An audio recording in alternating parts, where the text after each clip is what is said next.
പ്രിയപ്പെട്ടവരെ, റംസാനാണ് വരുന്നത്. ഒന്നും ഇല്ലാത്തതിൽ ആരും പരാതിപ്പെടേണ്ട കേട്ടോ. ഇനി ഉള്ളത് ആർഭാടമാക്കി കളയും വേണ്ട. നമ്മുടെ ഗസയിലെ മക്കളുടെ ഒരു അവസ്ഥയാണിത്. അവർക്കും റംസാൻ തന്നെയാണ്. നമ്മൾ മനസ്സിലാക്കുക, ഉള്ള ഭക്ഷണം ഒരു തുള്ളി പോലും പായാക്കാതെ, ഒരു രീതിയിൽ ഒരു ജീവിതശൈലിയും ആർഭാടമാക്കാതെ നോക്കുക.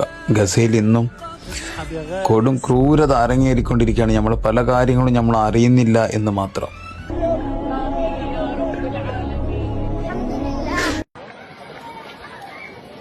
നമ്മുടെയൊക്കെ മക്കൾ കളിച്ച് നടക്കുന്ന ഈ സിറ്റുവേഷനിൽ അവിടുത്തെ കുട്ടികളുടെ ഒരവസ്ഥ, അവരുടെ ഒപ്പമാരും ഉമ്മമാരെയൊക്കെ വീൽ ചെയറിലെത്തിയിട്ട് കൊണ്ടുപോകുന്നു. പടച്ചവനെ, ഇത്രയേറെ പ്രതിസന്ധി നേരിട്ടിട്ട് അവരുടെ മുഖത്തുള്ള ഒരു ഹാപ്പിനെസ്, അള്ളാഹു അവർക്ക് കൊടുക്കുന്ന ഒരു ഈമാൻ്റെ കരുത്ത്, റംസാനെ വരവേൽക്കുന്ന വീഡിയോ ദൃശ്യമാണിത്. അള്ളാഹുവേ, അൽഹംദുലില്ലാ.